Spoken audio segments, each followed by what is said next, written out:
après pas loin de 300 km sous une chaleur de 36 degrés, nos motards arriveront à Chefchaouen où ils retrouveront le confort d'un bon lit pour passer la nuit.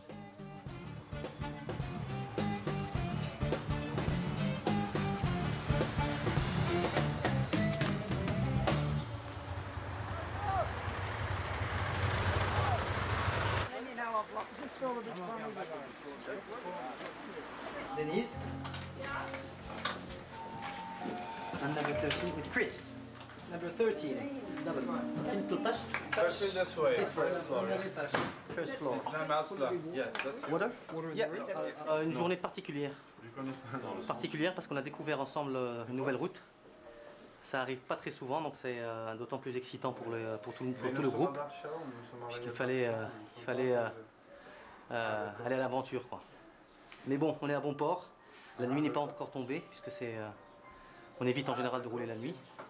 Mais je pense que l'endroit est agréable à pouvoir se reposer. À tout à l'heure. Pretty good day. Looking forward to the swimming pool. Et oui, rien de tel qu'un petit plongeon pour oublier les vibrations de la route.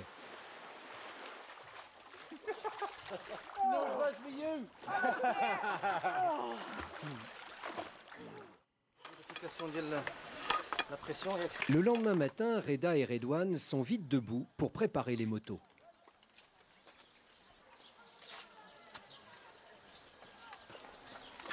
دابا تنفيريفيو لا بريسيون ديالك البنوات كل صباح لانه تتبدل مره في على حسب لا طومبيراتور حيت تيسخن الحال تزير لا بريسيون حيت يبدل الحال تعاود تنزل اذا خصنا ولا بدا كل صباح نفيريفيو لا بريسيون ديال البنوات كديروا غير لا فيريفيكاسيون ديال البنوات ولا لا لا فيريفيكاسيون ديال توت لا موطو كلها نجلسوا لي الشين تنشوفوا لو نيفو ديال الماء الزيت لانه تنديروا الطراجي طويل خصنا غير بالدراري ديما تعود تفيريفي داكشي.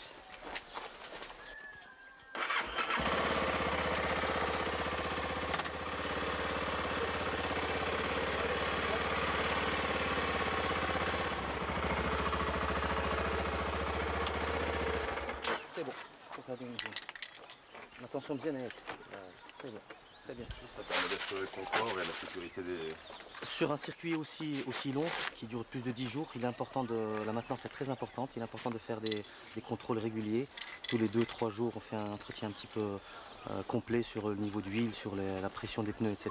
Et puis occasionnellement, quand les clients réclament une petite modification, un petit ajustement, on le fait, donc histoire que quand ils viennent, on est prêt à partir. Une fois les engins prêts, il ne reste plus qu'à quitter Chefchaouen.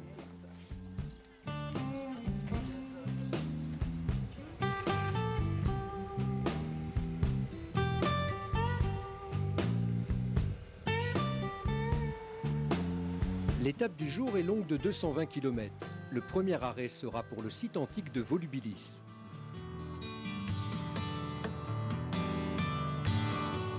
Avant d'y arriver, les motards devront traverser une partie de la région nord-montagneuse du Rif. Des montagnes faites d'argile et de schiste qui leur donnent une forme progressive et arrondie.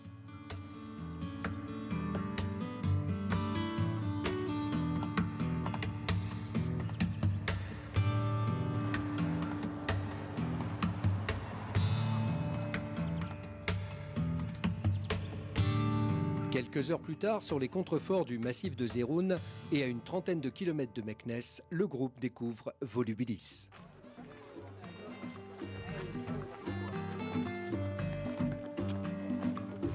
Volubilis tire son nom du mot berbère walili qui désigne la fleur colorée du liseron. Avec ses 40 hectares, dont 18 accessibles au public, cette ancienne ville romaine constitue le plus vaste site archéologique du Maroc. Ces lieux sont inscrits au patrimoine mondial de l'UNESCO depuis une quinzaine d'années. À l'époque romaine, qui commence vers 42 de notre ère, la ville est la capitale régionale de l'administration romaine. On y vit principalement du commerce de l'huile d'olive. En témoignent les nombreuses ruines de pressoirs retrouvées sur place. Naturellement, le choix de cette implantation antique n'a pas été fait au hasard, comme nous l'explique Rachid, le conservateur de ce site depuis 2006. C'est un plateau qui a une position d'abord, une position stratégique pour se défendre. Et il y a aussi la présence de plusieurs potentialités naturelles. Donc nous avons la présence de l'arboriculture sur la montagne. Nous avons aussi la présence de l'agriculture, la fertilité du sol au niveau de la plaine. Et nous avons aussi l'abondance en eau. Les fouilles archéologiques ont permis de mettre à jour les restes de nombreuses villas romaines qui témoignent de la richesse de cette époque.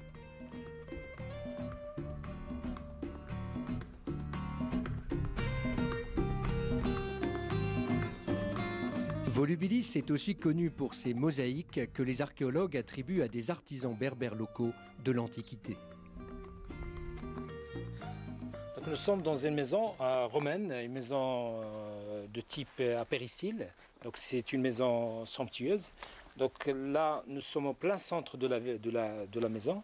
Donc, avant d'accéder au centre ou à la chœur, il y a l'entrée.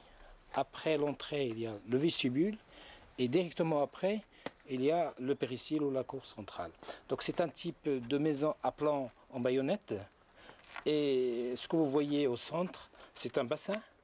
Donc toutes les maisons à péricyle de la Mauritanie Tingitane ou de Maroc, disons de Volubilis aussi, ont au moins 2 bassins. Donc le bassin jouait un grand rôle dans l'aération, dans l'esthétique et dans l'alimentation de la maison en eau. Et tout autour, vous avez des galeries. Donc ces galeries étaient mosaïquées. Malheureusement, les mosaïques ont disparu avec le fil du temps, mais il en reste un fragment qui se trouve dans la galerie ouest du péricyle.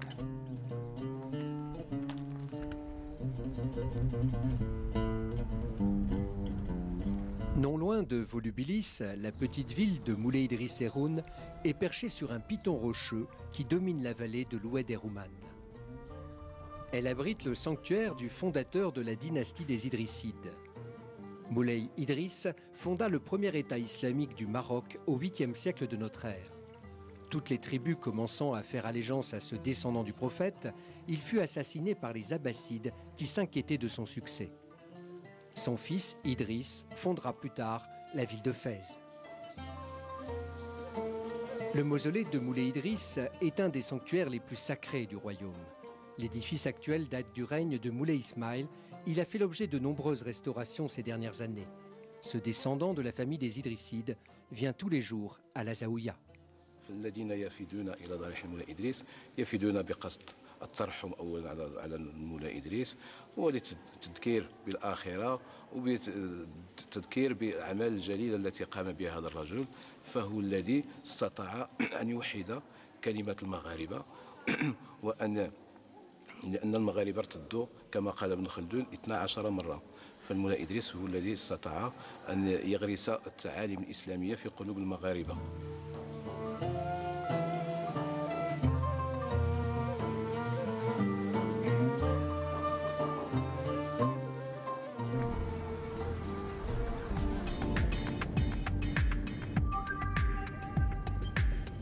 Nos amis australiens roulent maintenant bon train entre Meknès et Ifrane.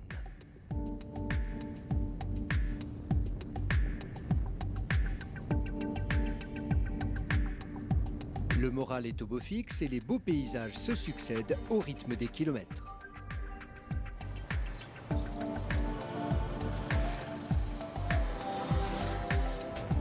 Cette dernière journée, avec eux, sera l'occasion d'autres découvertes.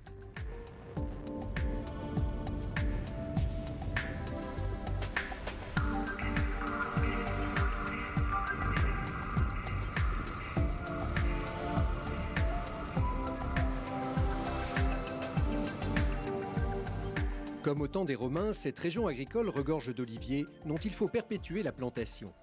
C'est justement la mission de cette pépinière créée en 2007. On y trouve sur 30 hectares de jeunes plants d'oliviers, mais aussi des agrumes cultivés sous serre.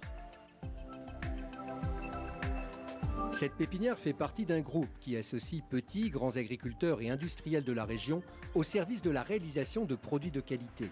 Objectif, inciter les oléiculteurs à de bonnes pratiques.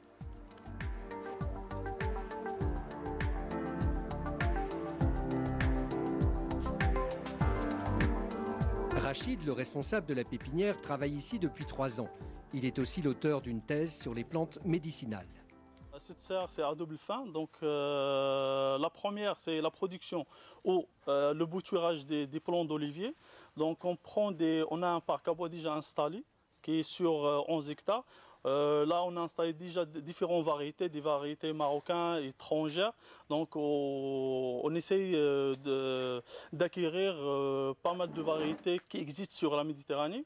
Donc, on a installé cette pépinière ici, c'est pour être proche des producteurs ou des producteurs d'oliviers, donc pour satisfaire leurs besoins et qu'on sera plus près et d'une façon pour leur transmettre notre savoir-faire.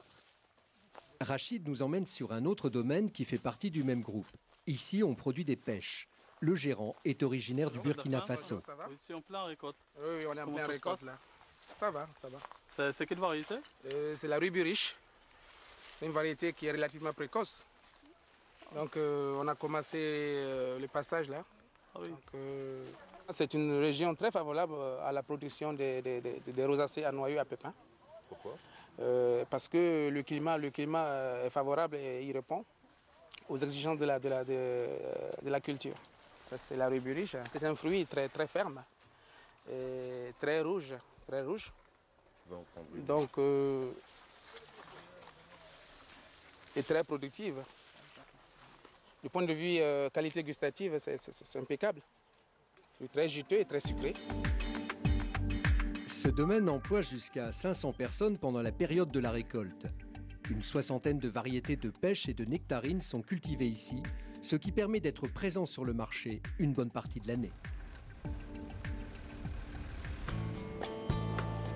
Après cet instant de fraîcheur et de dégustation, nous retrouvons une dernière fois nos amis motards avant de leur dire au revoir. Ils passeront la nuit à Ifrane et continueront vers le lac de Bin Al-Ouidan. Mais ça, c'est une autre histoire.